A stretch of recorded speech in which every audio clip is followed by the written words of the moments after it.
Hey there. I was just cleaning up some delicious popcorn. I got so excited while watching Nassim Haramein demonstrate that all particles at the smallest level we know of function like tiny toroidal fields with tiny singularities in each one. I got so excited that I threw popcorn everywhere. You see, it's so exciting because with that understanding, we actually begin to open up our understanding of what a singularity really is. We expand our ideas about it and our observation and awareness, and thus our ability to affect it.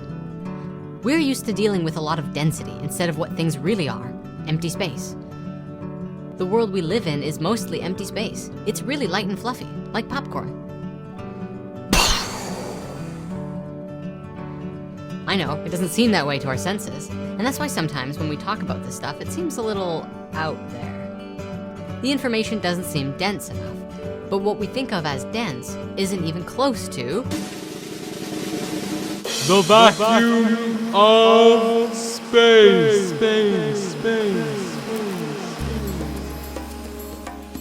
A kindred spirit messaged me on the interwebs recently and asked me how come I thought the vacuum cleaner model of a black hole wasn't fitting. I responded very simply, where's the motor? Where's the cleaner bag? The filter? The power source? How does it work? I get the analogy. It's a vacuum cleaner because it sucks things up, right? Got it. So what about the center of the galaxy, which is not only absorbing light, but also radiating it? Is that like the light on the top or something? For that matter, why don't we use the analogy of a whirlpool or a hurricane instead of a vacuum cleaner? Especially since with the whirlpool, the surface of the water from above appears flat. And much like our diagrams with whirlpools and water, the energy going into the vortex is going somewhere. Where? A space of greater density. Because at the bottom of the whirlpool, it's all really heavy because there's the weight of the water compressing on top of it. I mean, isn't that the perfect model for the black hole? Why are we getting stuck on a vacuum cleaner? Nassim's work describes the structure of the vacuum, a sacred geometric prism, which is an incredible, if not perfect, representation of the structure of reality. All of the elements, all of the atoms, and even the stars follow a basic set of principal patterns which are mapped out like this. The idea is that the vacuum of space itself is dividing in very specific ways in relationships. The cube octahedron is one of the fundamental shapes which fractals out.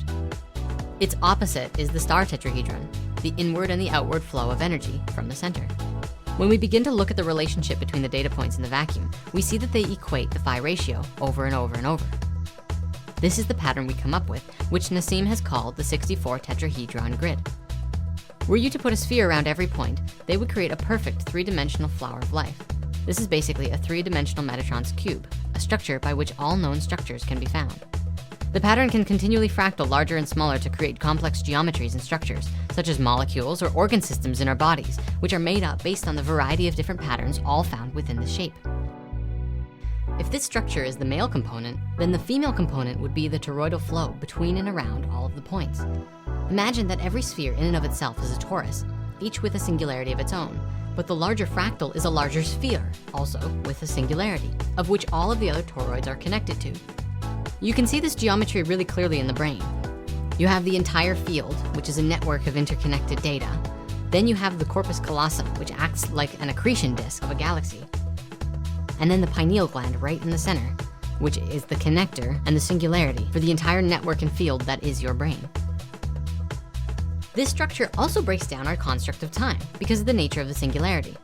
The singularity is the infinite vacuum, a space that may or may not be very strong, but has a relationship to all of the singularities around it, all of the empty space. By the fact that they are connected through their singularity, energy and information can pass through the center and translate to anywhere else on the grid if there's a passage to it. Much like the idea of folding a piece of paper to create a wormhole, when the singular connection is made between 2 points, now the entire distance can be traveled instantly.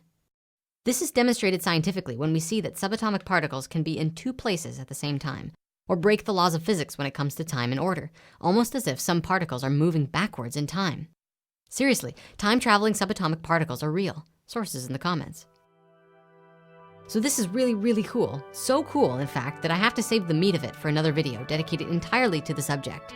But did you know that time slows down the closer you get to a singularity? In a singularity, time actually begins to converge on itself. Later becomes now, and now becomes later.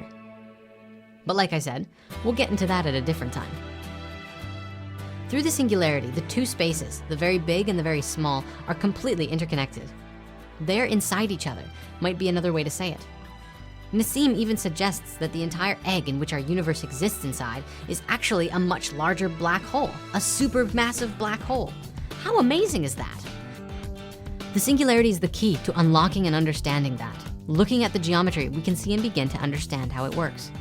So let's take that idea and fractal it out a bit. You may or may not know about the I Ching, one of the oldest texts that we know of today. The text is said to describe the laws of nature through the union of polarities.